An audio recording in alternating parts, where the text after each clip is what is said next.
Hello everyone, Jai Hind guys. I am Vikas Kumar and I welcome you all in this complete series of geography and this is going to be the second lecture of my oceanography. हमारी oceanography का second lecture रहने वाला है and in the previous class में भैया मैंने आपको सारी चीजें ओशियन की सारी फिजिकल कैरेक्टरिस्टिक समझाई थी, चाहे वो आपके टेम्परेचर की बात हो, चाहे वो आपके डेंसिटी की बात हो, चाहे वो आपकी सैलिनिटी की बात हो, तो ये सारी फिजिकल प्रॉपर्टीज हम यहाँ पे ऑलरेडी डिस्कस कर चुके हैं। अब ये physical properties along with the some external forces like the gravitation, like the centrifugal force, वो हमारे ओशियन के वाटर को मूव करती हैं और इसी को हम कहते हैं भैया आपका मूवमेंट ऑफ ओशियन वाटर। तो इस मूवमेंट ऑफ ओशियन वाटर में आज की क्लास में हम बात करने वाले हैं about your tides and waves. तो जरा फटाफट से आते हैं विद अ वंडरफुल स्माइल, शुरू करते हैं क्लास। तो आते हैं जी अपने तरीके पे और कुछ बातों को समझते हैं। तो मैंने आपको क्या बोला कि भाई the physical properties of the ocean like temperature density and salinity along with the external factors, इससे क्या होता है हमारे ओशियन का जो वाटर है मूव करता है। हमने कहा ओके सर, मेरा ओशियन वाटर है। आपने कहा हाँ सर, हमारा ओशियन वाटर का मूवमेंट होता है। अब देखो जब हम बात करते हैं ओशियन वाटर के मूवमेंट की, तो मूवमेंट मेरा दो तरीके का होता है। आपने कहा सर जी आपका जो तरीका है उसी तरीके पे आइए और समझाइए कि भैया किस तरीके से हमारा वाटर जो है मूव करता है। सबसे पहला जो मूवमेंट होता है boys and girls, that is basically going to be the horizontal movement. पहला मूवमेंट कौन सा है? हॉरिजेंटल मूवमेंट है। And second movement of my ocean water, second type of movement जो है वो होता है जी मेरा वर्टिकल मूवमेंट। अब जरा बात ये आती है, अभी मैं बेसिक्स बना रहा हूं आपके, और फिर देखना आपके टाइड्स और वेव्स वाले टॉपिक को मैं कितना जबरदस्त खींचता हूं आगे और आपको कितना मस्त समझा के जाता हूं आज कि हॉरिजेंटली और वर्टिकली ओशियन का जो वाटर है मूव करता है। आपने कहा सर हॉरिजेंटल मूवमेंट कौन सा होता है? मैंने आपसे कहा भैया दो तरीके के हॉरिजेंटल मूवमेंट की हम यहाँ बात करेंगे। एक आपके होंगे ओशियन करेंट्स। अब हमने बात करी कि भैया ओशियन करंट्स क्या होते हैं, तो सिंपली मैंने आपको समझाया कि ओशियन करंट्स की वजह से हम सेपरेट क्लास करेंगे। The next class is going to be about the ocean currents which is very important topic in our CDS NDA and CPF.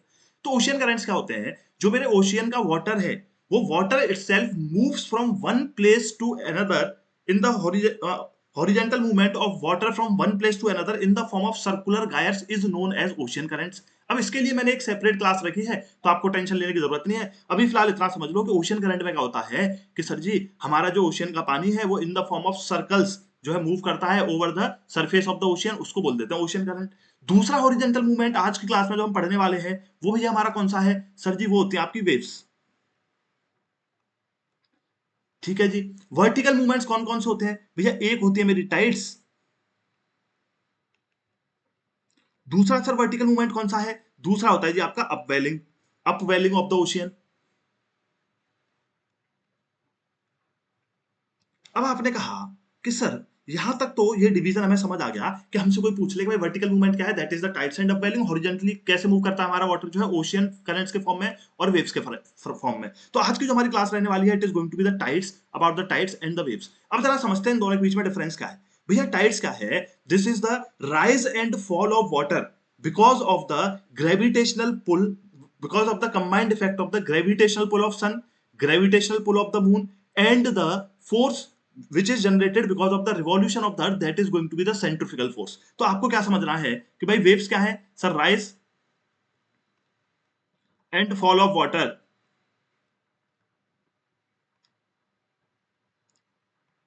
Because of winds. कि भैया ओशियन की जो सरफेस है, मैंने आपको बताया जो हमारी विंड्स चलती हैं, विंड्स चलेंगी तो उसका जो वाटर है वो राइज एंड फॉल होता है। अगर वो वाटर राइज एंड फॉल हो रहा है बिकॉज ऑफ द विंड्स तो हम उसको बोलेंगे वेव्स। टाइड्स क्या है कि सर टाइड्स मेरी क्या है? Rise and fall, rise and fall of sea water because of gravitational force of sun, moon and centrifugal force. कि इन तीनों फोर्स के कारण जब राइज एंड फॉल होगा मेरे वाटर में उसको मैं बोल दूंगा टाइड्स। इतनी बेसिक बात सबको क्लियर है? तो चलो फटाफट आगे बढ़ते हैं कि भैया विंड्स के कारण राइज एंड फॉल होगा, सर वेव्स है। और अगर gravitational pull of the moon और सन के कारण हमारा जो है अगर वो राइज एंड फॉल हो रहा है उसको हम बोल देते हैं टाइड्स। तो this is basically in this form my ocean water moves. In this form, my ocean water moves, and it becomes very necessary for us to understand this movement of the ocean water. So let's start. Let's start our things. उससे पहले मैं थोड़ा सा upwelling समझा देता हूं, इस पे बेसिकली ज्यादा क्वेश्चन बनानी है बट आपको समझना है। जैसे मैंने लास्ट क्लास में भी आपको बताया था कि for example this is my ocean, surface of my ocean, surface of my ocean. तो सरफेस पे मैंने आपको बताया था इफ वी मूव डाउनवर्ड्स तो टेम्परेचर क्या होगा, कल ही पढ़ाया मैंने, टेम्परेचर से डिक्रीज होगा। तो जो कोल्ड वाटर है, cold water moves upwards and the warm water moves downwards. So this vertical movement of the water is known as the upwelling. इस चीज को आप ध्यान रखेंगे। अब जरा आइए हम समझते हैं आगे की चीजें, अपनी टाइड्स के बारे में बात करेंगे। जब तक मैं फटाफट आपको थोड़ी सी चीजें दिखा देता हूं कि भैया ocean water is dynamic, it's physical characteristics होती हैं इसकी कुछ टेम्परेचर, सैलिनिटी, डेंसिटी और कुछ एक्सटर्नल फोर्सेज होते हैं जैसे सन, मून और विंड्स, जिनके कारण ओशियन का वाटर मेरा मूव करता है। आपने कहा सही है। Horizontal and vertical motions are common in ocean water bodies. Horizontal motion से मेरा क्या मतलब है, ocean currents and waves. Vertical से क्या मतलब है, टाइड्स एंड अपवेलिंग। ये बड़े अच्छे तरीके से मैंने आपको यहाँ चीजें लिख दी हैं, बट हमें पता है कि पहले हम कॉन्सेप्ट बिल्ड करते हैं, उसके बाद हम पढ़ी हुई चीज पढ़ते हैं। चलिए, आप लोग क्या करते हो कि ज्योग्राफी को ना बिना समझे पढ़ लेते हो, because you guys are so innocent. अब ज्योग्राफी को बिना समझे पढ़ लिया तो बार बार आपको वो फैक्ट्स रिवाइज करने पड़ेंगे। बट एक बार आपने कंसेप्चुअल अंडरस्टैंडिंग कर ली, जो मैं आपको बार बार कहता हूँ, I believe in concept building, और मैं खुद भी ऐसे ही पढ़ता हूँ, आपको भी वैसे ही पढ़ाऊंगा भैया, तो फिर आपको दिक्कत नहीं आनी। तो ओशियन करंट्स क्या है, continuous flow of huge amount of water in a definite direction while the waves are the horizontal motion of water because of the winds। हमने कहा ठीक है। Vertical motion refers to the rise and fall of water in the ocean and seas due to the attraction of the sun and moon. मेरी tides आती हैं। Upwelling of cold water from subsurface, जो नीचे की surface है वहां से cold water का ऊपर आना, and sinking of surface water are also the form of vertical motion of ocean water, जिसको मैं बोल देता हूँ अपवेलिंग। ठीक है, चलिए अब जरा आते हैं, बात समझते हैं भैया अपनी टाइड्स की। तो देखो टाइड्स के टाइम पे होता क्या है, टाइड्स में होता क्या है कि भाई मेरे सन और मून है। आपने कहा हाँ सर बिल्कुल हमारे पास सन और मून है, यहाँ पे समझेंगे हम, आइए। तो हम बात करेंगे भैया आपकी टाइड्स की। टाइड्स के दो तरीके, दो चीज आपको याद रखनी है, एक आपकी हाई टाइड, दूसरी आपकी लो टाइड। कैसे जनरेट होती है सब अभी समझाने वाला हूं। हाई टाइड, आपने कहा लो टाइड, तीसरी चीज आपको याद रखनी है टाइडल रेंज, तीसरी याद रखनी है टाइडल रेंज। अब इन चीजों का मतलब क्या है वो मैं आपको समझाऊंगा। भाई हाई टाइड का मतलब क्या है, आपने देखा होगा जब मेरा सी सरफेस से पानी ऊपर उठता है ऑन द कॉन्टिनेंटल शेल्फ, तो जब वो मैक्सिमम हाइट तक अपनी जाता है, that is known as the high tide. यानी कि when the water from the surface of the ocean moves upwards, उसको बोलूंगा हाई टाइड। जब क्या होगा, एक बार टाइड ऊपर आती है तो फिर वो नीचे जाती है, तो जब वो नीचे जाती है, when the tide goes down to the surface of the ocean, वो मेरी लो टाइड हो जाती है। टाइडल रेंज क्या है, फॉर एग्जाम्पल मैंने आपसे बात करी, ये मेरी सी की सरफेस है, this is the surface of my sea, this is the surface of my sea. यहां से क्या हुआ भैया, एक टाइड आई ऐसे कॉन्टिनेंटल शेल्फ के ऊपर उठती हुई। अब क्या होगा, ये मेरी क्या है, ये हाई टाइड है, उसके बाद ये टाइड मेरी वापस जाएगी और वापस कहां पहुंचेगी, सरफेस ऑफ द ओशियन पे। ये भैया मेरी क्या है, लो टाइड है। The difference between the height of this, for example this is 60 metre, के 60 मीटर तक रेज हुई मेरी टाइड, और ये जो सरफेस है उससे कितना डिस्टेंस है, यानी कि the distance between the high tide and the low tide is known as the tidal range. The difference of height between the high tide and the low tide is known as the tidal range. क्या इतनी बात सबको समझ आई। तो high tide क्या है, when the water rises from the surface of the ocean to a certain extent, तो मेरी क्या आएगी, हाई टाइड आएगी। जब वाटर नीचे जाएगा आपका, जब नीचे जाएगा तो मेरी क्या आएगी, लो टाइड आएगी। और टाइडल रेंज क्या है, the difference of height between the high tide and the low tide, ये जो डिफरेंस है इसको मैं बोल दूंगा जी टाइडल रेंज। बात इतनी समझ आई। अब ये टाइड्स आती क्यों है, ये फटाफट से हम समझ लेते हैं। तो फॉर एग्जाम्पल जैसे मैंने आपसे कहा अपना प्लेनेट ब्लू है, कल ही डिस्कस किया है, ब्लू बनाएंगे। मैंने कहा ये अर्थ है, आपने कहा सर कोई इशू नहीं। मैंने आपसे कहा हमारे पास एक मून भी है, हमारे पास एक मून भी है, अर्थ के पास मून, आपके मून की बात नहीं कर रहा मैं, चलो ये हमारा मून है। आपने कहा कोई इशू नहीं है सर। फिर क्या है, हमारे पास एक सन भी है, आपने कहा बिल्कुल। तो होता क्या है बॉयज एंड गर्ल्स, होता क्या है कि जो भी हमने पढ़ा है ग्रेविटेशन फोर्स क्या है कि everything which has mass in this universe attract each other. तो भाई एक दूसरे को हर चीज अट्रैक्ट करती है। अब मैं यहाँ बैठा हूँ, ये बुक मेरे पास है, तो हम दोनों के बीच में भी एक अट्रैक्टिंग फोर्स लग रहा है जिसको मैं बोल देता हूँ ग्रेविटेशन फोर्स है। आपने कहा सर बात तो सही है। तो मेरे मून मून और सन क्या करते हैं, अर्थ पे एक ग्रेविटेशनल फोर्स लगाते हैं। मैंने आपसे कहा कि भाई मून जो ग्रेविटेशनल फोर्स लगा रहा है वो इस तरफ, और सन भी किस तरफ लगाएगा, अपनी तरफ अट्रैक्ट करेगा, इस तरफ लगाएगा। तो जब ये दोनों अपनी तरफ ग्रेविटेशन फोर्स लगाएंगे अर्थ के ऊपर, तो अर्थ की सरफेस का जो मेरा ओशियनिक वाटर है वो मूव करता है अपवर्ड्स। ठीक है सर, कोई इशू नहीं है। अच्छा, अब मैंने आपसे क्वेश्चन पूछ लिया कि भैया मेरी अर्थ पे मून का ग्रेविटेशन फोर्स ज्यादा लग रहा है, सन का ज्यादा लग रहा है। आप सब भक्के आओगे एकदम, सर सन। मैंने कहा क्यों सर, सन का मास बहुत ज्यादा है। मैंने कहा हाँ भाई कई गुना ज्यादा है, बट सन का डिस्टेंस भी ज्यादा है। ग्रेविटेशन का फॉर्मूला आपको पता है, G is equal to gravitation force equal to F, लिखो सॉरी जी मत लिखो, वो हम ग्रेविटेशनल कांस्टेंट को लिखेंगे। हमने फॉर्मूला पढ़ा था भैया, अभी तो नहीं पढ़ा फिजिक्स में। पुरानी क्लासेस अगर आप कोई देख रहा है मेरे साइंस की, तो वो भी बहुत यूजफुल है, देखते रहो। मैं बाकी साइंस जल्दी से कंटिन्यू करने वाला हूँ। Gravitational force is equal to gravitation constant 6.673 वाला into m1 m2 upon r square. तो आपने कहा सर मास बहुत ज्यादा है, r is the distance between the two objects. तो आपने कहा सर मास बहुत ज्यादा है तो सन का ग्रेविटेशन फोर्स ज्यादा होगा। मैंने कहा नहीं भैया, डिस्टेंस बहुत ज्यादा है सन का, इसीलिए क्या होगा, इसका ग्रेविटेशन फोर्स कम होगा। So because of the huge distance between the earth and the sun, तो मेरे मून का ग्रेविटेशन फोर्स जो है वो ज्यादा लगेगा on the earth in comparison to the sun. But हमने देखा कि यहाँ सेम डायरेक्शन में लग रहा है, तो दोनों का फोर्स क्या है, एड ऑन हो जाएगा, और वो अर्थ की सरफेस पे जो मेरा ओशियनिक वाटर है उस पर फोर्स लगाएगा, और वो ओशियनिक वाटर जो है भैया अपनी सरफेस को छोड़ करके ऊपर उठेगा इन दिस वे, जो मैंने यहाँ ड्रॉ करा। हाँ सर उठा ऊपर, कोई इशू नहीं है सर, कोई दिक्कत हमारे जीवन में नहीं है। मैंने कहा ओके। मैंने फिर आपसे कहा व्हेन माय अर्थ रिवॉल्व्स, तो भैया रिवॉल्यूशन जब करती है तो किसी भी ऑब्जेक्ट को, आपने आपको सिंपल सी बात है, आप अगर ऐसे एक स्ट्रिंग लो, उससे एक स्टोन बांधो और आप उसको सर्कुलर मूवमेंट में घुमाओ, तो आपको हमेशा ही लगेगा कि आपको एक फोर्स लगा करके रखना पड़ रहा है। फोर्स लगा के, आपको ताकत लगा के रखनी पड़ रही है उसको सर्कुलर मूवमेंट में घुमाने के लिए, क्योंकि एक फोर्स होता है जब भी हमारी कोई सर्कुलर ऑब्जेक्ट मूव करती है, सेंट्रिफिकल फोर्स, जो अवे फ्रॉम द सेंटर लगता है। सेंट्रिपिटल फोर्स मेरा लगता है कहाँ, और ये सेंट्रिफिकल फोर्स जो मेरा लगता है भैया वो कहाँ लगता है, अवे फ्रॉम द सेंटर। तो ऐसे ही अर्थ पे क्या होता है, एक सेंट्रिफिकल फोर्स भी लगता है। मैं वैसे ऑलरेडी ये चीज आपको बेसिक ऑफ ज्योग्राफी में समझा चुका हूं।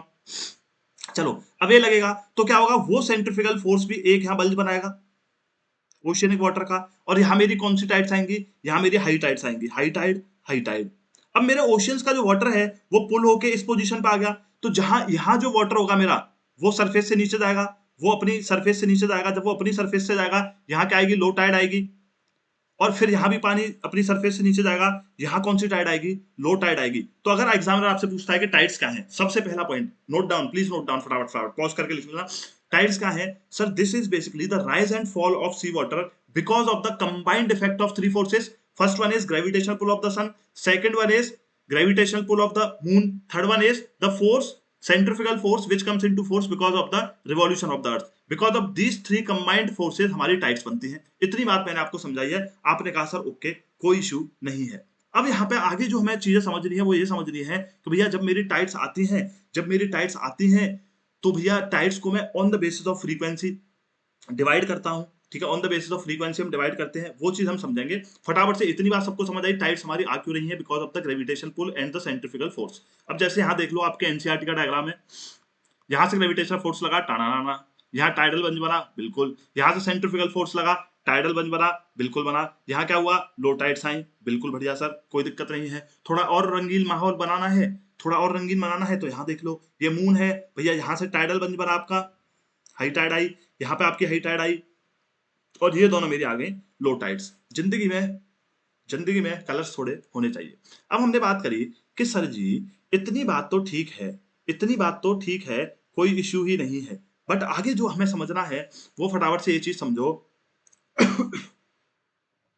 ठीक है, अगली चीज आपको समझनी है क्या, मैंने पहला फैक्ट आपको बता दिया, पहले मैंने आपको बता दिया भैया टाइड्स की डेफिनेशन क्या है। दूसरा मैंने बता दिया रीजंस जिनकी वजह से मेरी टाइड्स आती हैं, कितने रीजंस है, 3 है, मैंने बता दिया 3 रीजंस है। उसके साथ साथ कुछ और इंपॉर्टेंट चीज आपको याद रखनी है। सर क्या याद रखें, आपको याद रखना है कि भैया एक मेरा टर्म होता है tide generating force.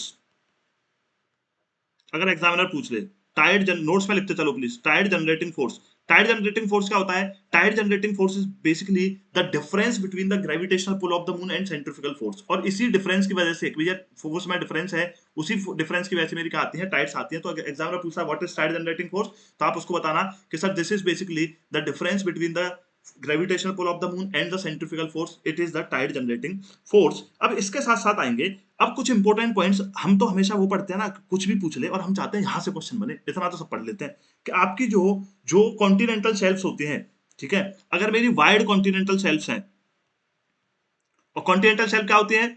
C word extension of the mainland, कल मैं समझा चुका हूं भैया। वाइड कॉन्टिनेंटल शेल्फ जब मेरी होगी तो वहां पे टाइड्स क्या आएंगी आपकी?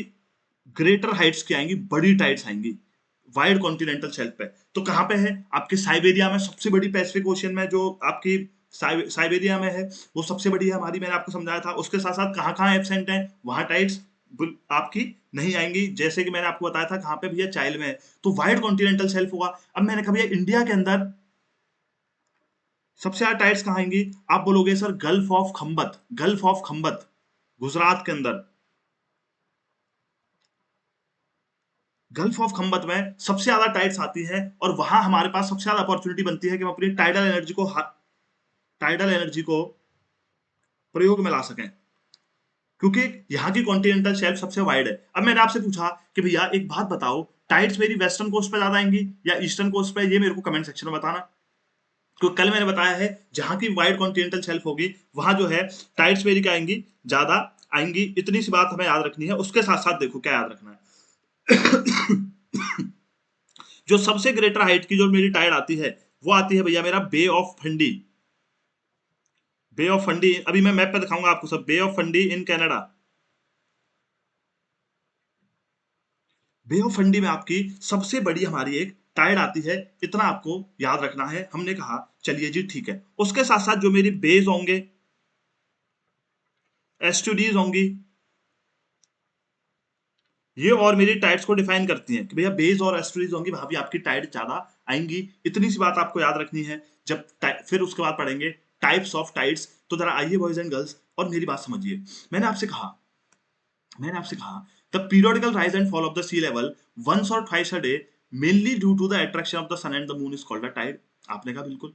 उसके अलावा जो मूवमेंट ऑफ वाटर होता है मेरा because of the atmospheric pressure changes, जो मैंने क्लाइमेटोलॉजी में पढ़ाया था, उसको हम सर्जेस बोल देते हैं, but these are not as regular as tides. उसके साथ साथ तीन फोर्स कौन कौन से लगते हैं? मून का ग्रेविटेशन पुल, सन का ग्रेविटेशनल पुल और सेंट्रिफ्यूगल फोर्स, और ये हमारे टाइडल बल्जेस बनाते हैं। ये सारी चीजें मैं आपको समझा चुका हूं कि on the side of the earth facing the moon a tidal bulge occurs while on the opposite side gravitational attraction of the moon is less, the centrifugal force जो है वो एक टाइडल बंद बनाता है, और दोनों जगह पे क्या आएंगी, हाई टाइड्स आएंगी।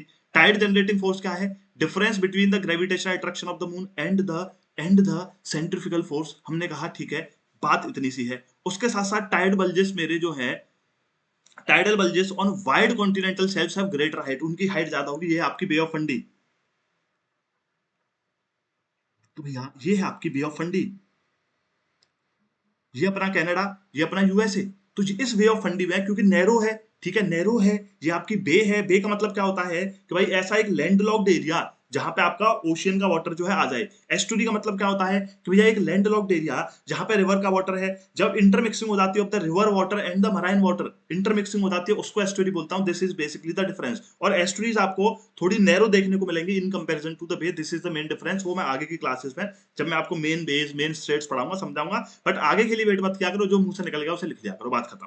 चलो, when tidal bulges hit the mid oceanic island they become low, कि जब भाई लैंड से टकराएंगी टाइड्स तो लो होंगी ही, ऑब्वियस सी बात है। Shape of bays and estuaries, bays क्या है भाई? वो एरिया, लैंड लॉक्ड एरिया मेरे ओशियंस का या मेरे सीज का जो लैंड लॉक्ड एरिया है। और फिर एस्टुरीज क्या है कि भाई कोई रिवर है, रिवर का माउथ है, वहां पे जाकर के इंटरमिक्सिंग हो गई रिवर के वाटर से, किसकी? ओशियन वाटर की, तो एस्टुरीज है। अच्छा, when the tide is channelled between island और into the bays and estuaries they are called tidal currents. Tidal currents क्या होते हैं? जब मेरी चैनल बन जाता है एक किसी एस्टुरी के अंदर, किसी भी बेस के अंदर, और हाईएस्ट टाइड्स कहाँ आती है मेरी? बे ऑफ फंडी, नेवो नेवो नोवा स्कॉटिया, कनाडा के अंदर आपको हाईएस्ट टाइड्स देखने को मिलेंगी। अब जरा बात कर लेते हैं boys and girls, types of Tide.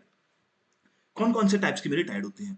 तो पहले तो भैया मैं बात करूंगा on the basis of frequency, कि एक दिन में 24 घंटे में कितनी बार टाइड्स आ रही हैं उसके बेसिस पे। दूसरा मैं आपसे बात करूंगा कि भैया on the basis of height, spring tides और नीप टाइड्स, जो हमारे फुल मून, न्यू मून, जिसमें हम ये सारी चीजें बात करेंगे। तो जरा आओ टाइप्स की बात कर लेते हैं। एक तो मैंने टाइप वैसे नॉर्मली समझा दिया, हाई टाइड क्या है जब राइज करती है टाइड, लो टाइड क्या है, टाइडल जो रेंज है वो क्या है, डिफरेंस बिटवीन द हाइट। अब दूसरी चीज में जो आपको समझा रहा हूँ टाइप, वो समझ रहे हैं हम भाई, type on the basis of frequency, types on the basis of frequency, types on the basis of frequency.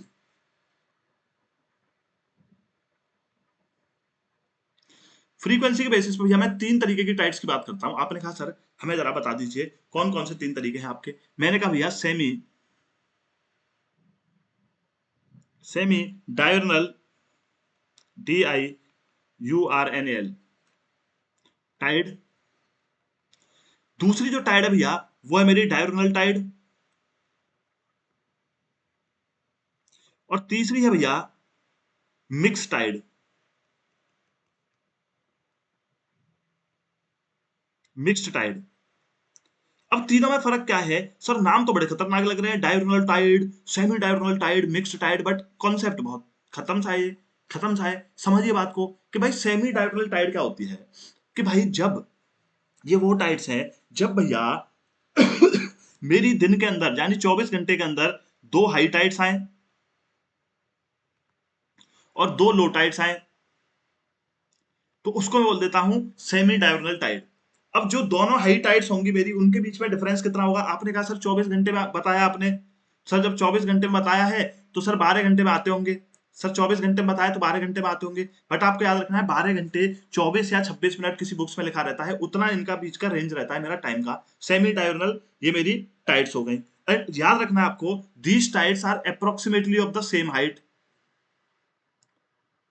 अब देखो मेरे स्टेटमेंट्स पे ध्यान दिया करो, मैं आपको वो क्वेश्चंस करवाऊंगा जो कोई नहीं करवाएगा। अब यहाँ पे आपके एग्जामिनर ने आपको दे दिया कि sir if they are of the same height, तो मैंने एक स्टेटमेंट बना दिया। मैंने कहा कि भाई in the semi diurnal tide, in the semi diurnal tide the tidal range between the high tides and the low tides is uniform.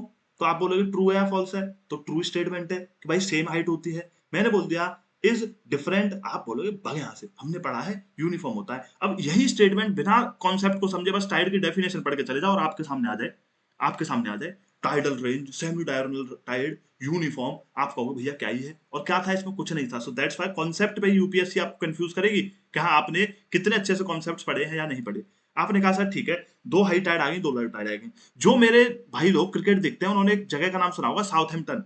Southampton ठीक है, साउथहैम्पटन में भैया क्या होता है, 6 से 8 बार टाइड आती है एक दिन में।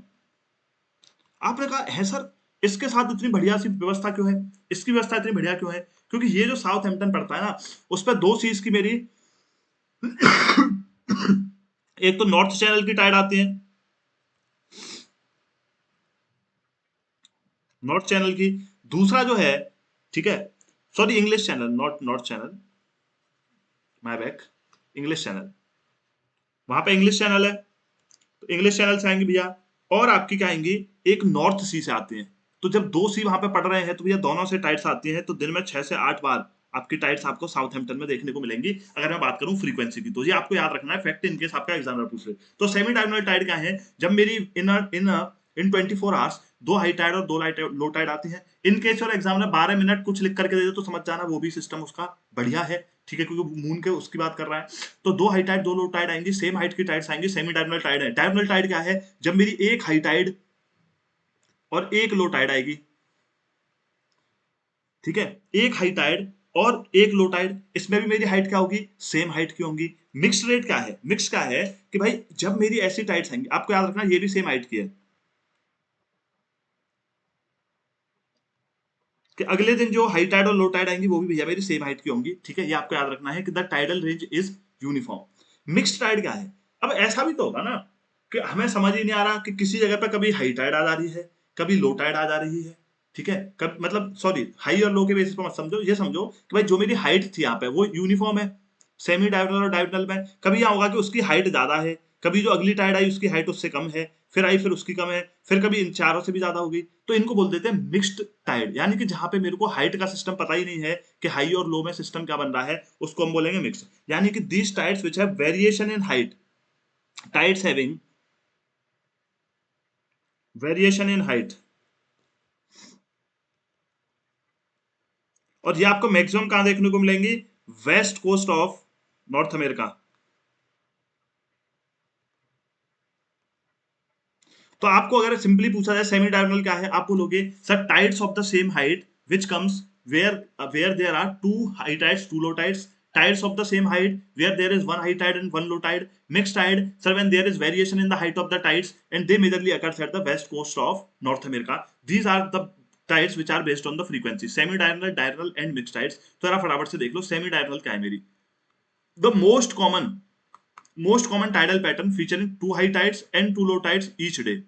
Successive high और low tides are approximately of the same height. ठीक है। A place in England, Southampton experience 6 to 8 times a day. वहां पे टाइड्स आती हैं। वहां क्या होता है, दो हाई टाइड आई नॉर्थ सी से, तो दो हाई आएंगी और दो दो लो आएंगी किससे, इंग्लिश चैनल से। तो भैया दो नीप टाइड्स आएंगी वहां नॉर्थ सी से और दो नीप टाइड्स आएंगी आपकी इंग्लिश चैनल से। तो 6 से 8 बार, 6 से 8 बार वहां पे क्या है टाइड्स आपकी आती हैं। उसके बाद डायगोनल टाइड क्या है, अब ये नीप टाइड क्या है वो समझाऊंगा, ऐसे नहीं कुछ भी वर्ड छोड़ के नहीं जाऊंगा, अरे सर आपने जल्दी जल्दी कर दिया। डायगोनल टाइड क्या है, जब आपकी वन हाई टाइड और वन लो टाइड आएगी भैया during each day, successive high and low tides are approximately of the same height. ये मैं समझा चुका हूं। मिक्स्ड में क्या होगा, those tides which have variation in height are known as mixed tides. These tide generally occur along the west coast of North America and on many islands of the Pacific Ocean. तो ये बात समझ में आई, frequency के basis पे तीन पढ़ ली हमने। अब पढ़ेंगे tides based on the position of the sun, moon and the earth. उसमें हम पढ़ेंगे दो टाइड्स आपकी, स्प्रिंग टाइड और नीप टाइड। तो देखो स्प्रिंग टाइड कब बनती है मेरी, स्प्रिंग टाइड कब बनेगी,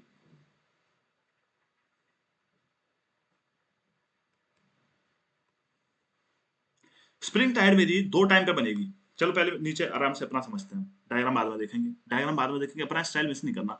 हमने कहा ये मेरी अर्थ है, आपने कहा सर कोई दिक्कत नहीं है, ये हमारी क्या है, अर्थ है। मैंने कहा मेरा मून यहाँ पे है, आपने कहा कोई दिक्कत नहीं है सर। मैंने कहा मेरा सन यहाँ पे है। So the when moon comes, when ये मेरा क्या है, सन है, ये मेरा क्या है, सन है। तो भैया जब मून और अर्थ अर्थ सॉरी सन और अर्थ के बीच में मून आ जाता है, इस पोजीशन को मैं क्या बोलता हूं, न्यू मून या फुल मून। इसको हम बोलेंगे भैया आपका न्यू मून।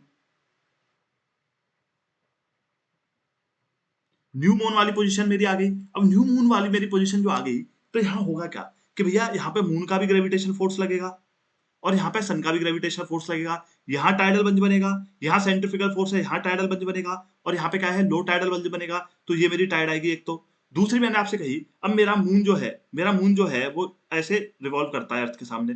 तो एक पोजीशन पे यहाँ पहुंचेगा, ठीक है, फिर एक पोजीशन यहाँ आएगी मून की, और फिर एक पोजीशन मेरी यहाँ आएगी। तो चारों पोजीशन में हमें टाइड समझनी है कौन कौन सी मेरी बनती है। मैंने बोला आपसे पहले कि भैया न्यू मून वाले दिन, when the moon is between the sun and the earth, between the sun and the earth, वहां पे मैंने कौन सी टाइड बता दी आपको, मैंने बता दिया आपको भैया यहाँ पे बनती है मेरी स्प्रिंग टाइड। अभी बताऊंगा, पहले कॉन्सेप्ट बना रहा हूँ, रुक जाओ, अभी सब लिखवाऊंगा नोट्स में। ये बनी मेरी स्प्रिंग टाइड। अच्छा एक पोजीशन, तो दूसरी पोजीशन मेरी अगर मून की यहां पर है, तो इस पोजीशन में भी, so when there is new moon and the full moon time, ये क्या बोलते हैं, इसको हम बोलते हैं फुल मून। तो न्यू मून और फुल मून के टाइम पे जो मेरी टाइड्स बनती हैं, उन्हें बोल देता हूं भैया मैं क्या, स्प्रिंग टाइड्स बोल दूंगा। क्या बोल दूंगा, स्प्रिंग टाइड्स। हमने कहा ठीक है। अच्छा अब एक चीज समझो, उसके बाद क्या होगा, जब मेरा मून जब परपेंडिकुलर रहेगा सन के, एक इस क्वार्टर में परपेंडिकुलर टू द सन, अगर मैं बात करूं, रुको दूसरा कलर ले लेता हूं, समझो बात को, ये और परपेंडिकुलर है सन के, आपने कहा बिल्कुल परपेंडिकुलर है सर। दूसरा यहाँ पे परपेंडिकुलर है, बिल्कुल परपेंडिकुलर है सर। अब क्या बताना चाह रहे हो, तो पहले तो मैंने आपको बता दी स्प्रिंग टाइड। स्प्रिंग टाइड्स कब आएंगी, जब या तो अर्थ सन और मून एक लाइन में रहेंगे, या फिर फुल मून वाले दिन। न्यू मून या फुल मून पे मेरी टाइड्स बनती हैं, उनको बोल देता हूँ स्प्रिंग टाइड। अभी देखना आगे बहुत खतरनाक चीज बताने वाला हूँ। दूसरी पोजीशन मैंने आपसे सिंपली बात करी कि दूसरी पोजीशन मेरी बॉयज एंड गर्ल्स क्या थी, मून मेरा यहाँ था, अर्थ मेरी यहाँ है और सन मेरा यहाँ पे है। अब मैंने आपसे कहा मून का ग्रेविटेशनल पुल ऐसा लग रहा है और मेरे सन का ग्रेविटेशनल पुल ऐसा लग रहा है। तो यहाँ पे क्या है, सन का और मून का ग्रेविटेशनल पुल क्या है, वो यहाँ पे एड ऑन नहीं हो रहा। तो एड ऑन नहीं हो रहा तो जब सन का ज्यादा किसका है, मून का है। बट मून के जो ग्रेविटेशनल फोर्स को सन क्या करेगा, काउंटर काउंटर करेगा। तो काउंटर करेगा तो मून का जो इफेक्टिव ग्रेविटेशनल फोर्स है मेरी अर्थ पे कम लग पाएगा, और इफेक्टिव कम लग पाएगा तो यहाँ पे जो मेरी टाइड बनेगी उसको बोलूंगा नीप टाइड। अब मेरा मेरे मुंह से एक बढ़िया सा स्टेटमेंट सुन लो प्लीज। मैंने आपसे कहा the tidal range in the spring tides is more than the नीप टाइड्स। तो क्या ये बात सही होगी, क्या ये बात सही होगी? बिल्कुल सही होगी, क्योंकि मैंने देखा कि भैया स्प्रिंग टाइड में क्या है, मेरे मून और सन जो है उनका ग्रेविटेशनल पुल एक साथ इफेक्टिवली लग रहा है। तो जो टाइडल हाई टाइड आएगी मेरी, उसकी हाइट ज्यादा होगी, उसकी हाइट ज्यादा होगी। Height of high tide will be more. और जब हाइट ज्यादा होगी इसकी तो मेरा क्या होगा, टाइडल रेंज ज्यादा होगी। इस बात को जरूर याद रखेंगे। किसमें, स्प्रिंग टाइड में। ठीक है, कौन कौन से दिन आएगी, न्यू मून और फुल मून। फिर क्या होगा सर, दो क्वार्टर्स मेरे ऐसे आएंगे मून के जब परपेंडिकुलर होगा मून मेरे सन के। तो वहां पे क्या होगा, काउंटर बैलेंस होगा। काउंटर बैलेंस होगा तो मून का जो इफेक्टिव ग्रेविटेशनल पुल है वो कम होगा। पुल होगा तो यहाँ हाई टाइड आएगी तो सही, because of the gravitation pull of the moon, but उतना मून का ग्रेविटेशन पुल नहीं लग रहा। दैट्स वाई यहाँ पे जो है टाइडल रेंज जो है, टाइडल रेंज जो है, टाइडल रेंज जो है मेरी कम होगी in comparison to the spring tides. इन्हीं को बोलता हूं मैं नीप टाइड और स्प्रिंग टाइड। आइए जरा बात को समझा देता हूं। स्प्रिंग टाइड क्या है, the position of both the sun and the moon in relation to the earth has direct bearing on tide height, कि भाई टाइड की हाइट कितनी रहेगी। when the sun moon and the earth are in straight line, and when the sun moon and the earth are in straight line, this is also known as syzygy। a word is used for it, previous year question है, याद रखेंगे। syzygy, अगर आपको कहीं सिजगी दिखा मिल जाए आप समझ जाओ कि भैया क्या है, तीनों एक स्ट्रेट लाइन में है, तीनों एक स्ट्रेट लाइन में है। आपने कहा बिल्कुल सही बात है। The height of the tide will be higher, तो क्या होगा, इफेक्टिव ग्रेविटेशन फोर्स ज्यादा हो रहा है। They are called spring tides and they occur twice a month, one on the full moon period and another during the new moon period. इनको बोल दूंगा स्प्रिंग टाइड। ठीक है, जैसे आप यहां भी देख सकते हो, ये मेरा full moon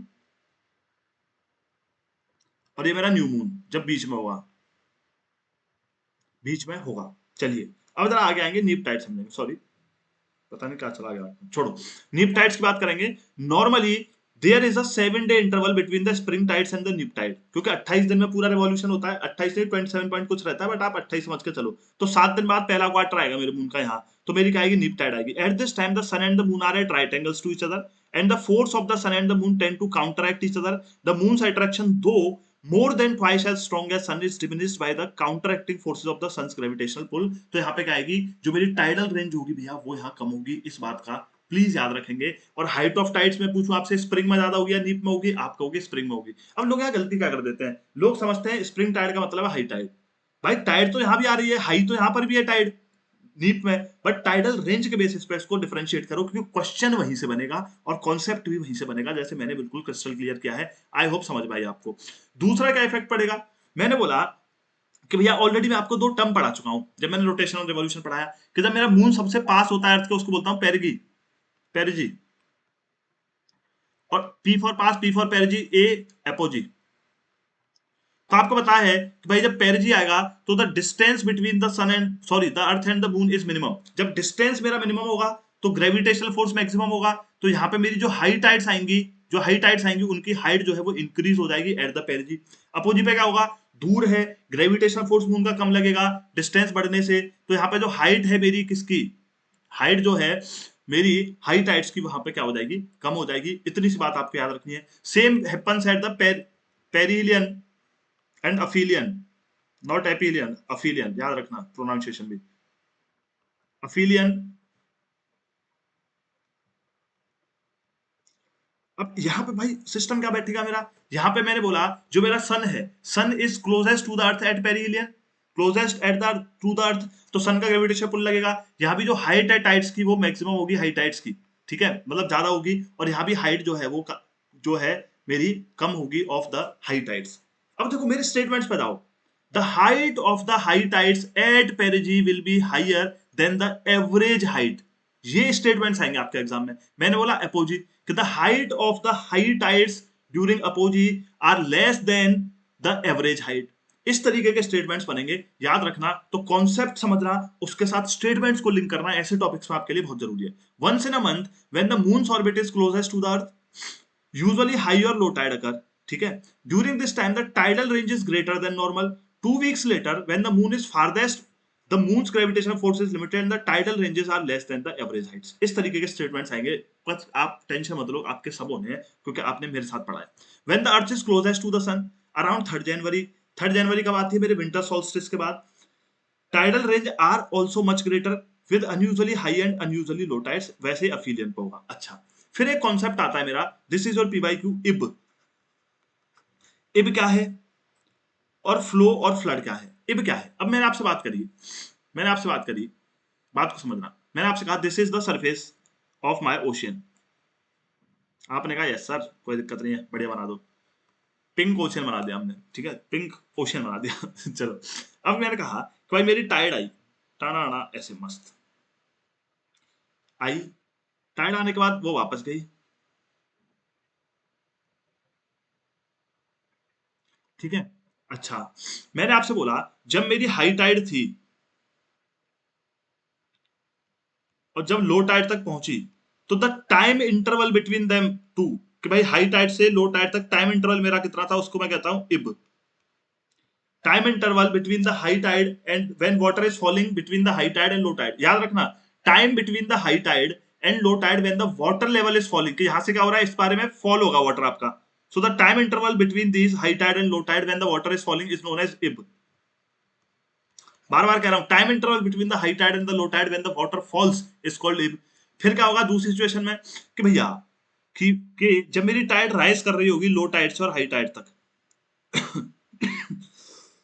I am really sorry, high tide तक, तो यहां क्या होगा, the time interval when my tide is rising, the time interval between the low tide and the high tide when my tide is rising is known as flow, flow of tide और flood. P by Q है, but छोटे छोटे terms हैं, but please याद रखना, बहुत important है। इब क्या है? इब क्या है? इब है भैया sir the time interval between the high tide and the low tide when the tide is falling is called ebb. Sir the time interval between the low tide and the high tide when the tide is rising is called flow. इतनी बात आपको याद रखनी है। इसके बाद आते हैं कॉन्सेप्ट आता है आपका टाइडल बोर। टाइडल बोर क्या है वो समझते हैं। टाइडल बोर क्या है? A wall of water that surges up river with the advancing high tide. Sir ये तो हम बुक में ही पढ़ लेते हैं, आप समझाओ अपने तरीके से। मैंने बोला ये मेरी कोई एक रिवर आ रही है in the coastal areas, in the coastal areas, और ये रिवर का माउथ भी है, जहां गिरती है समुद्र में, जहां गिरेगी उसको माउथ बोल देते हैं। तो रिवर आ रही है, अब क्या यहाँ एक टाइड आई, इनकमिंग हाई टाइड आई, तो क्या होगा, टाइड का जो वाटर है वो पुश करेगा अंदर रिवर के वाटर में, और जब रिवर के वाटर में पुश करेगा, एक पानी का इधर से आ रहा है, एक बहुत फोर्स में पानी इधर से आया, दोनों टकराए तो पानी स्प्लैश करेगा एक अच्छी हाइट तक, स्प्लैश करेगा एकदम ऐसा लगेगा कि दीवार लगा दिया आपके सामने पानी की। और वहां क्या होगा, इसके जो एडजॉइनिंग एरियाज हैं वहां आ जाएगा flood. And such an entry of the tides into the river water through an estuary or something you can say is known as the tidal bore। इसको हम बोल देते हैं tidal bore। when a tide enters the narrow and shallow estuary of a river, the front of the tidal wave appears to be vertical, मतलब ऐसे खड़ी हो जाएगा पानी एकदम मस्त दीवार की तरह। और इसको मैं बोल दूंगा क्या, tidal bore. Steep nose tide crest looks like a vertical wall of water rushing upstream and is known as tidal bore। Upcoming areas में फ्लड आ जाएगा। पी बाई क्यू है, याद रखना। आपके सीडीएस मैंने पूछा है, सीएससी में पूछा था एक बार, तो याद रखेंगे। टाइडल बोर क्या है कि भाई कोई भी एस्टोरी है मेरी और नहरो है, उसमें क्या होगा, जब बिल्कुल टाइड एकदम फोर्स से आएगी तो वहां का पानी स्प्लैश होगा और आसपास के एरियाज में फ्लड आ जाएगा, and this is known as tidal bore. इसके साथ समझेंगे what is the importance of tides. Tides किस लिए इंपॉर्टेंट है। अब एक बात बताओ यार, अब आराम से पढ़ो, ठीक है, बस पॉइंट्स लिख लेना। अब आराम से पढ़ो। मैंने आपसे कहा मेरी टाइड आई, तो टाइड आई अपने साथ पानी लाती है, पानी के साथ क्या है, फिशेज भी लेकर के आएगी, पानी के साथ क्या है, फिशेज भी लेकर के आएगी, तो फिशेज को वो छोड़ करके चली जाएगी कोस्टल एरियाज में। अब कोस्टल एरियाज में छोड़ करके चलेगी, वहां मस्त आप जाओ, जाल बिछाओ, ठीक है, फ्राइड, और फ्राइड भी होती होगी, ठीक है, रोस्टेड भी होती होगी, पता नहीं क्या क्या होता है, देख लेना अपने हिसाब से। तो आराम से वहां जाके मछलियां पकड़ते हैं, तो बहुत बड़ा बिजनेस है, आपको पता है फिश का, तो इसलिए टाइड्स इंपॉर्टेंट है। दूसरा क्या है, मैंने आपसे कहा कि मेरे जो कॉन्टिनेंटल शेल्व्स होते हैं वो शैलो होते हैं, शैलो होते हैं इस तरीके से, वो समुद्र में है जैसे फॉर एग्जांपल, ठीक है, इस तरीके से। अब क्या हुआ कि भाई मेरा मेरा पोर्ट यहाँ पे है, मेरा पोर्ट ये है, वो शैलो होते हैं। शिप बेचारा मेरा यहाँ आकर के टिक गया, ये मेरा शिप था, अब यहाँ आगे पानी है नहीं, पानी है नहीं तो शिप अपने हार्बर तक कैसे आए, हार्बर तक कैसे आए, ठीक है, हार्बर तक कैसे आए। आपने कहा सर मैं पकड़ के खींच लूंगा, मैंने कहा बहुत जान लगेगी बहुत बड़ा है, पूरी बटालियन लगेगी आपकी, ठीक है, पूरी बटालियन लगेगी, बटालियन भी बेचारी कैसे खींचेगी। अच्छा खैर Indian army can do anything. तो भैया ये जो शिप है, अब आपने कहा सर ये कैसे आएगा, तो क्या है, अब टाइड आई आपकी, टाइड के साथ क्या है, पानी आएगा, टाइड इसमें फोर्स लगाएगी, ये आकर के अपने आप पार्क पार्क हो जाएगा हार्बर में, hi I am Titanic how you, ठीक है, पार्क हो जाएगा मस्त। तो इसीलिए हार्बर्स पे और नेविगेशन में, पार्किंग में ये बड़ी हेल्प करते हैं हार्बर्स पे शिप्स की। उसके साथ क्या होता है, अब भैया मैंने आपसे कहा मेरी कोई रिवर है, रिवर आती है, माउथ पे क्या है वो सेडिमेंट्स जमा कर देती है, सेडिमेंट्स जमा कर देती है, टाइड आई अपने साथ सिल्ट्स को, सारे सिल्ट्स को लेकर के चली गई, तो it also helps in desilting. उसके साथ tides also used to generate electrical power, electrical power बनाने में भी काफी ज्यादा ये मदद करते हैं। एक प्रोजेक्ट है दुर्गा द्वानी इन सुंदरबंस ऑफ वेस्ट बंगाल, ये आप याद रखेंगे इनके साथ का एग्जामिनर पूछता है, because it is mentioned in the NCERT. तो क्या इतनी बात सबको समझ आई, सबको समझ आई कि भैया हार्वर्स पे अपने आप auto parking, auto auto parking mode, कोई टेस्ला फैसला की जरूरत नहीं है। फिशर फिशिंग के लिए बहुत हेल्पफुल होती है, डीसिल्टिंग के लिए, ठीक है, और जनरेट करती है पावर, इलेक्ट्रिकल पावर। तो इसी के साथ मेरे को सब बताएंगे, क्या टाइड्स का कॉन्सेप्ट क्लियर है, क्या टाइड्स का कॉन्सेप्ट क्लियर है। आज के बाद सेमी डायगोनल कोई पूछ ले आपसे, डायगोनल पूछ ले, टाइडल रेंज पूछ ले, आपसे बोलते स्प्रिंग टाइड में टाइडल रेंज ज्यादा, आप बोलोगे यस, आपसे बोलते नीप टाइड में ज्यादा, आप बोलोगे बाय टाटा। अब जरा बात करेंगे वेव्स की। वेव्स क्या है, देखो वेव्स क्या है, आइए अपने तरीके पे मैं एक बात समझाता हूँ आपको। सबसे इंपॉर्टेंट पॉइंट आप ये याद रख लो, वेव्स में जो वाटर है ना, वो वाटर कभी ट्रेवल नहीं करता। वाटर ट्रेवल किसमें करता है, ओशियन करंट्स में करता है, तो वाटर डजंट ट्रेवल, पहली चीज। सर फिर क्या होता है, दूसरी चीज क्या होती है, एनर्जी ट्रेवल्स, एनर्जी ट्रेवल्स। तो आपने कहा अच्छा सर, तो सर वाटर क्या करता है, वो ताथिया करता है, ताथिया मतलब ऑसिलेट करता है वो अपनी जगह पे। अब ये वाटर कैसे ऑसिलेट करता है वेव्स में, ये बात समझो। वेव क्या है, is a form of energy, is a form of energy. वो एनर्जी जब लगती है तो वाटर आपका एसिलेट करता है अपनी जगह पे और आपकी वेव्स आती है। अब आप कहोगे सर वेव तो ऐसे चलती है, तो सर वो पानी नहीं जा रहा, वेव तो ऐसे जाएगी, तो सर वो पानी नहीं जा रहा, पानी नहीं जा रहा, वो एनर्जी जा रही है। कैसे वो एनर्जी जा रही है, ठीक है, कैसे वो एनर्जी जा रही है, काफी ज्यादा, काफी ज्यादा सस्पेंस वाला मामला है, चलो इसको डिकोड करते हैं दया, आइए चलो बात करते हैं। मैंने कहा, आपने कहा सर आप कहते बहुत हो, पर मेरे कहने से आपका काम भी तो बन रहा है। ये आपके ओशन की सरफेस है, ये आपके ओशन की क्या है, सरफेस है, ठीक है सर। मैंने बोला कि भाई वेव्स क्या है, आपने बोला कि सर जी, सर जी, ठीक है सर जी, बात ये है कि आपने बोला था rise and fall of sea water because of the, because of the force provided by the wind. मेरी विंड आई, ऐसे ही मेरा समुद्र है, यहां से विंड आई, विंड ने क्या किया, मेरा यहां जो वाटर प्रेजेंट था, मेरा यहां जो वाटर प्रेजेंट था उसको अपलिफ्ट कर दिया, सॉरी, अपलिफ्ट कर दिया, एक हाइट तक पहुंच गया। तो इसको एक एनर्जी मिल गई, इसको एक एनर्जी मिल गई, potential energy, energy acquired by any object because of its change in position is known as the potential energy. The energy acquired by an object because of its momentum, because of its velocity, because of its speed is known as kinetic energy. अब sir ये कहाँ से लिया, आप physics में बताएंगे, चलो। तो एनर्जी मिली इसको, एक पोटेंशियल एनर्जी। विंड आई, विंड आई तो इसने कहा वाटर को ऊपर लेकर के चली गई, तो यहाँ क्या हुआ, यहाँ क्या हुआ कि भैया आपको एक पोटेंशियल एनर्जी मिली। उसके बाद अर्थ ने कहा मेरे से पंगा, मैंने आपको हमेशा समझाया ग्रेविटी किसी की सगी नहीं है। फिर क्या कहा ग्रेविटी ने कि कहाँ जा रही है, कहाँ जा रही हो, आओ जरा हवेली पे वापस आओ, ठीक है वापस आओ, तुम घर में ही अच्छी लगती हो। अब जरा वापस आया है, ग्रेविटी की वजह से वापस आ गया। अब जब ये वापस आएगा तो इसके पास एनर्जी है, तो ये नीचे तक जाएगा वाटर। अब जब ये नीचे तक जाएगा तो ये क्या करेगा, नीचे जाकर के एक सर्कुलर मूवमेंट बनाएगा, and this is known as the oscillation. यहां क्या हुआ, वाटर आपका ऑसिलेट हुआ। सिंपल एग्जांपल दूं बॉयज एंड गर्ल्स, आपने, हम सबने एक बात, एक चीज हमेशा करी है, हमने एक चीज हमेशा करी है, आपने कभी पेबल फेंका है पानी में, आप देखते हो ऐसे कंसेंट्रिक सर्कल्स बन जाते हैं, बस वही बात है ये, मैं थोड़ा डायग्रामेटिकली बता रहा हूं तो कंफ्यूज मत होना। अब क्या हुआ कि ये जो एनर्जी आई, अब यहां जो मेरा सी वाटर प्रेजेंट था उसको छेड़ा इसने, उसको छेड़ा, तो ये क्या करेगा, ये राइज करेगा, इसको फिर ग्रेविटी कहेगी कहां जा रही हो वापस आओ, ये फिर क्या है, यहाँ कंसेंट्रिक सर्कल्स बनाएगा, फिर यहाँ जो पानी होगा वो ऊपर जाएगा, और फिर वो नीचे आएगा, वो ऑसिलेट होगा अपनी जगह, वो एनर्जी आगे ट्रांसफर होगी, वहां से ऊपर जाएगा और फिर नीचे आएगा, फिर कंसेंट्रिक सर्कल्स बनाएगा। तो क्या मेरा पानी ट्रांसफर हुआ एक जगह से दूसरी जगह? आपने कहा सर बिल्कुल नहीं। क्या ट्रांसफर हुई? एनर्जी। और इसी को बोल देते हैं वेव। बजाइए तालियां, मजे आ गए। चलो आगे बढ़ते हैं। तो यहाँ एनर्जी ट्रांसफर हुई। तो वही हो रहा है कि जो मेरे कंसेंट्रिक सर्कल्स बनता है, आपने देखा ऐसे, फिर पहले पहले बीच में बनेगा एक कंसेंट्रिक सर्कल। आप कभी पेबल फेंक के देखना, फिर उसके आगे आगे आगे आगे आगे आगे ऐसे कंसेंट्रिक सर्कल्स बनते चले जाएंगे। सो उसी तरीके से क्या हो रहा है कि यहाँ पे आपकी विंड की वजह से जो एनर्जी मिल रही है, वो वाटर को एनर्जी देती है, ग्रेविटी उसे वापस खींचती है, वो कंसेंट्रिक सर्कल्स बनाते हैं और वेव ऐसे थाउजेंड्स ऑफ किलोमीटर तक ट्रेवल करती हुई चली जाती है because of the energy provided by the wind. इसको बोल देते हैं वेव। आपने कहा सर इतनी बात तो ठीक थी, इतनी बात तो ठीक थी, अगली बात समझो। जैसे मैंने एक डायग्राम भी डाला आपके लिए, ये देखो, ये डायग्राम समझो। मेरी जो विंड आई, विंड ने क्या करा, इसे अपलिफ्ट करा, अपलिफ्ट करा, वापस आकर के क्या लगा, ग्रेविटेशनल लगा इस पे, नीचे आकर के क्या करा इसने, ऑसिलेट करा अपनी जगह, ऑसिलेट करा, आगे के पानी को एनर्जी दी, वो गया ऊपर। इसी तरीके से आपकी जो वेव है वो ट्रेवल करती हुई चली जाती है। अब जरा आइए एक और चीज मैं आपको समझाता हूँ, वेरी इंपॉर्टेंट। अब कुछ प्रॉपर्टीज होती है हमारी वेव की। जैसे मैंने आपसे कहा, एक लाइन है ये चीज हम फिजिक्स में भी समझेंगे, यहां भी समझ लेते हैं। मैंने कहा भाई ये मेरी वेव है, तो वेव ऊपर जाएगी, फिर मैंने बोला वो पानी नीचे भी आएगा, फिर वो ऊपर जाएगा, फिर इस तरीके से, फिर इस तरीके से। अब वेव की कुछ कैरेक्टरिस्टिक्स होती हैं। सबसे पहली कैरेक्टरिस्टिक क्या है वो चीज समझेंगे।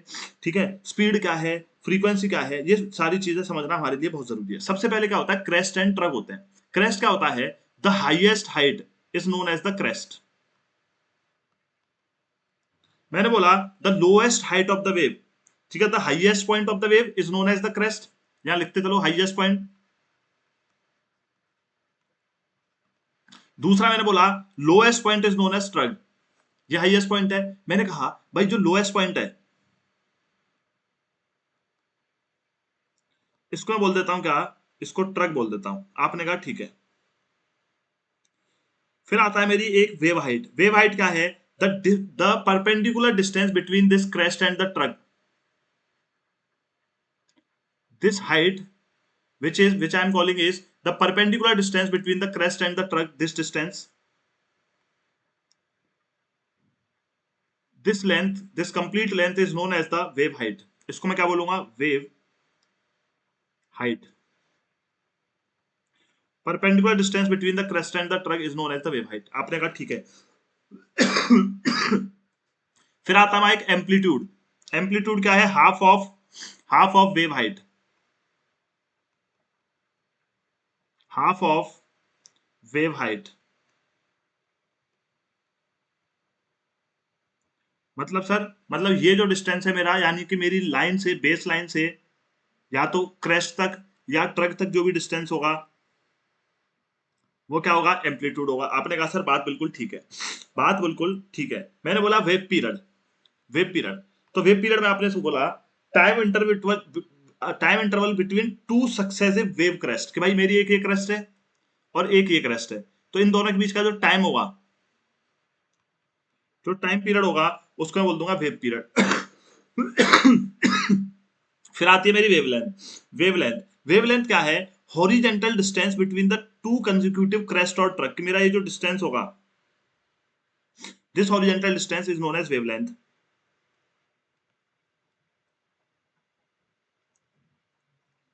फिजिक्स में जल्दी जल्दी पढ़ा दूंगा यहाँ इसे, ठीक है, यहाँ बात समझ लो। तो वेवलेंथ हो गई।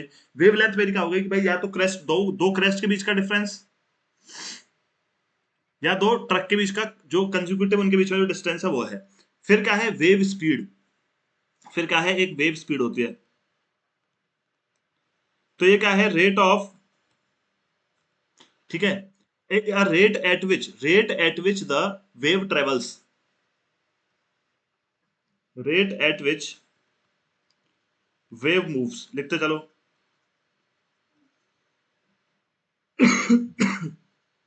ठीक है, वेव फ्रीक्वेंसी क्या है, वेव ऑफ फ्रीक्वेंसी है number of oscillations in 1 second. Number of oscillation का मतलब क्या है, यहां से मेरी वेव शुरू हुई, क्रेस्ट पे गई, ट्रक पे आई, ट्रक पे पहुंची, फिर वापस आई इस बेस लाइन तक, ये वन कंप्लीट ऑसिलेशन है। अब ऐसे कितने ऑसिलेशन 1 सेकेंड में हो रहे हैं उसको बोलते हैं फ्रीक्वेंसी।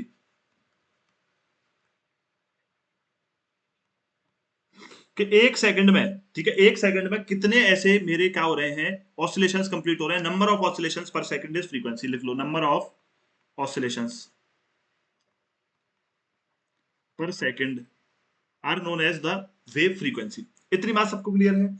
इतनी बात सबको क्लियर है? तो यही है मेरी वेव्स। वेव्स क्या है? Waves is not the travel of water but it is the travel of energy. बनती कैसे है सर? विंड अपना फोर्स लगाती है, वो राइज करता है, वाटर नीचे गिरता है, वो अपना कंसेंट्रिक सर्कल्स बनाता है, ऑसिलेट करता है, वो आगे के पानी को फोर्स करते हैं। इन दिस वे मेरी वेव ट्रेवल करती हुई चली जाती है। अब यहाँ पे एक चीज याद रखेंगे, जगह नहीं बची, चलो एक चीज यहाँ पे बताता हूँ, वो याद रखेंगे। होता क्या है फिर आगे चल के जब मेरे कॉन्टिनेंट आते हैं, तो आपको पता है कॉन्टिनेंटल जो शेल्फ है वो शैलो होती है। ये मेरी फॉर एग्जाम्पल कॉन्टिनेंटल शेल्फ है, ये मेरा ओशियनिक वाटर है।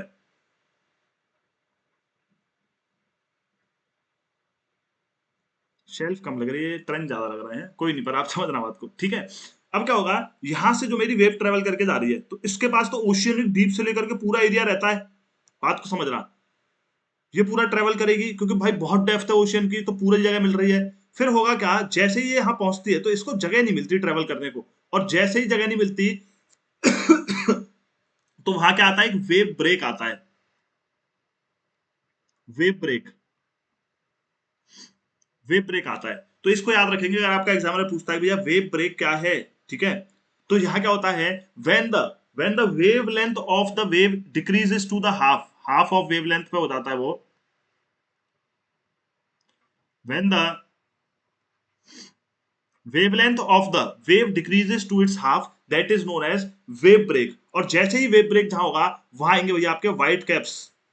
Sir what are these white caps? These white caps are दो व्हाइट झाग जो आप देखते हो, जो व्हाइट व्हाइट कलर के झाग होते हैं, वो मेरे व्हाइट कैप्स बनते हैं। आपका पीवाईक्यू है, सीएसयू पूछा था, याद रखेंगे व्हाइट कैप्स क्या है, जो झाग बन जाते हैं। कब बनेंगे ये झाग? जब भैया हाफ ऑफ द वेवलेंथ तक डिक्रीज होगी, आगे जगह नहीं मिलेगी इसको ट्रेवल करने के लिए, तो वहां पे क्या होगा, झाग बन जाएंगे आपके। बिल्कुल सही बात है, इतनी सी चीज आपको याद रखनी है। उसके बाद जरा चलते हैं आगे और समझते हैं भैया अपनी वेव की कहानी। आइए, waves are actually the energy, not the water as such, which moves across the ocean surface। Movement किसमें होता है वाटर का? वो होता है सर ओशियन करंट्स में, हॉरिजॉन्टल मूवमेंट। अच्छा, water particles only travel in small circles as the wave passes, concentric circles में वो ट्रेवल करते हैं। एनर्जी कहां से आती है? विंड से आती है। Wind causes waves to travel in the ocean and the energy is released on the shore line. जैसे वो शोर लाइन पे जाती है, वहां जाकर के वेव आपकी खत्म हो जाती है। Motion of the motion of the surface water seldom effects the stagnant deep bottom water of the oceans. इससे क्या होगा, जो मोशन होता है सरफेस वाटर पे वेव का, वो डीप ओशन को डिस्टर्ब नहीं करता। हमने कहा ठीक है, as the wave approaches the beach it is slowed down, this is due to the friction जो लगता है आपके वाटर पे by the sea floor. Waves travel because wind pushes, wind push करती जाती है, वो ट्रेवल करती हुई जाती है in its course, while gravity pulls the crest of the wave downward. वो ऊपर उठेगी, ग्रेविटी कहेगी इधर आ। Falling water pushes the farmer trucks, वो क्या करेगा, ट्रक्स को पुश करेगा, जो ट्रक्स होंगे वहां पे, upward, and the wave moves to a new position. Actual motion of the water beneath the waves is circular. मैंने आपको बता दिया सर्कुलर मूवमेंट कैसा होता है, एक्चुअल मूवमेंट, ठीक है। आइए उसके बाद समझेंगे वेव क्रेस्ट क्या है, ट्रक क्या है, ये सारी चीज तो मैं ऑलरेडी आपको समझा चुका हूं। इसके बाद बढ़ेंगे आगे। अब यहां देखेंगे, when the depth of the water is less and the half of the wavelength, ठीक है, तब वहां पे क्या आता है, वेव ब्रेक आता है। Largest waves are found in the open ocean, जहां ओपन ओशन होंगे, पूरा ओशन मिल रहा है फॉर द ट्रेवल, तो वहां ऑब्वियस सी बात है मेरी क्या होंगी, लार्ज वेव्स आएंगी। Waves continue to grow larger as they move and absorb energy from the wind. जैसे जैसे और एनर्जी मिलती जाएगी, ऐसे ऐसे और बड़ी होती जाएंगी। ओपन ओशन से बहुत बड़ी वेव्स देखने को मिलेंगी। Most of the waves are caused by the wind driving against water. अब तक पता है, when a breeze of 2 knots, knots क्या है, this is the speed. Speed को जो मैंने आपसे बताया कि जो रेट होता है मेरा ट्रेवल का, उसको बोल देता हूं स्पीड ऑफ द वेव, और velocity of the wave, speed of the wave बोलो, स्पीड ऑफ द वेव को हम नापते हैं नॉट्स में। तो जब 2 नॉट्स की या उससे कम हवा जो चलती है, स्मॉल रिपल्स आते हैं, बस वही कंसेंट्रिक सर्कल्स ग्रो होते हैं। फिर वो इंक्रीज हो जाते हैं बाद में, जब बहुत इंक्रीज हो जाते हैं, wind speed increases until white caps appear in the breaking waves. जब वेव ब्रेक होगा तो मैंने क्या बोला आपसे, क्या आएगा, व्हाइट कैप्स आएंगे, बात खत्म। वेव्स में ट्रेवल थाउजेंड ऑफ किलोमीटर। अब wave size and shape reveal its origin. Steep waves, जिनकी मतलब स्टीपनेस ज्यादा होगी, इसका मतलब वो लोकल विंड से आई हैं। और अगर स्टेडी स्लोप है उनकी, स्टेडी स्लोप का मतलब बहुत दूर से ट्रेवल करके आ रही है, माइट भी पॉसिबल कि किसी दूसरे हेमिस्फीयर से वो आ रही हो, तो भैया उनका क्या होगा, आपकी स्टीप नहीं होंगी, वो क्या होंगी, स्टेडी होंगी। अच्छा, इसके साथ साथ एक कॉन्सेप्ट आता है सुनामी का है, सुनामी। सुनामी और समझते जाओ। साइक्लोन वगैरह तो मैंने सब समझा दिया था आपको। सुनामी के टाइम पे क्या होता है, देखो ये मेरा ओशियन का फ्लोर है, फ्लोर नहीं है सॉरी, ये सरफेस है, और ये है मेरा कॉन्टिनेंटल शेल्फ, ठीक है। अब क्या होता है boys and girls, coastal area मान लो इसको, कोस्ट है। होता क्या है, मैंने बोला this is the floor of my ocean, मैंने नीचे बोला this is the floor of my ocean, आपने बोला ओके सर। मैंने कहा, मैंने आपको बोला कि भैया ये जो मेरा फ्लोर है, ठीक है, इसके नीचे क्या है, मेंटल है, सब चीज है मेरी अर्थ की। तो यहाँ क्या होता है, जब भी आपके अर्थक्वेक्स आते हैं, अर्थक्वेक आया आपका, तो जो अर्थक्वेक आया, it will release the energy in all the directions. Energy release होगी, सबसे ज्यादा कहाँ आती है, फोकस पे, फोकस एपिसेंटर सब में आपको जियोमॉर्फोलॉजी पढ़ाऊंगा। जब एनर्जी रिलीज हुई, अब ये बहुत ह्यूज अमाउंट की एनर्जी होती है, तो इस ह्यूज अमाउंट की एनर्जी से क्या होगा, जब एनर्जी मिलेगी तो वेव्स बनेंगी आपकी, वेव्स बनेंगी तो ये वेव्स ट्रेवल करेंगी। अब यहाँ पूरा ओशन मिल रहा है वेव को ट्रेवल करने के लिए, पूरा ओशन मिल रहा है वेव को ट्रेवल करने के लिए, पूरा ओशन मिल रहा है वेव को ट्रेवल करने के लिए। जैसे ही वेव मेरी ये यहाँ पहुंची और फिर इसको यहाँ कुछ भी नहीं मिला ट्रेवल करने को, तो भैया ये क्या करेगी, up to the height of 60 to 70 metre rise करेगी, और उसी के साथ साथ ये क्या करेगी, उसी के साथ साथ वॉश आउट कर देगी आपकी जितनी भी बिल्डिंग्स होंगी, जो भी कोस्टल इंफ्रास्ट्रक्चर होगा उसे वॉश आउट करेगी, और वहां पे भारी नुकसान करेगी, बिकॉज यहाँ पे क्या है, बहुत ज्यादा ह्यूज एनर्जी है, ह्यूज एनर्जी, और इसी को आप बोल देते हो सुनामी। तो आपको याद रखना, सुनामी कब आती है, जब सी के फ्लोर में के अंदर, जो अर्थ के इंटीरियर में, below the floor of the ocean, जब आपका अर्थ को आएगा, बहुत huge amount of energy release होती है, और वो बहुत बड़ी वेव्स जनरेट करती है। उन वेव्स को जब जगह नहीं मिलती आगे ट्रेवल होने के लिए, when they hit the coast, तो the water rises and it wash out the coast, and that is known as the tsunami, ठीक है, उसको हम सुनामी बोल देते हैं। तो इतनी बात आपको याद रखनी है। इसी के साथ आज की क्लास में I have completely discussed about the tides, tide को हमने टाइड से धो दिया, ये भी कह सकते हैं चलो, हमने वेव की बात कर ली। अब अगली क्लास में, और मैंने आपको अपवेलिंग समझा दिया। अपवेलिंग क्या है, mixing of cold and warm water, ठीक है, वो अपवेलिंग है। अब जो नेक्स्ट क्लास है उसमें मैं आपको समझाने वाला हूं आपके ocean currents, which is a very important topic for you all, जहां से क्वेश्चन पूछता है, टाइड से भी क्वेश्चन बने, वेव से बने, अपवेलमिंग की डेफिनेशन आपसे पूछ ले, करंट से बने, कहीं से भी क्वेश्चन बने, कुछ भी नहीं छोड़ेंगे। तो ठीक है, आज की क्लास में बस इतना ही। कल मैं फिर से आपसे मिलूंगा, प्लीज कीप स्टडिंग, एग्जाम अब दूर नहीं है, जितनी जल्दी हम जीएस खत्म कर लेंगे, रिवाइज कर पाएंगे। तो चलिए जरा अभी चलता हूं, कल मिलते हैं, बाय एवरीवन, टेक केयर, जय हिंद गाइस।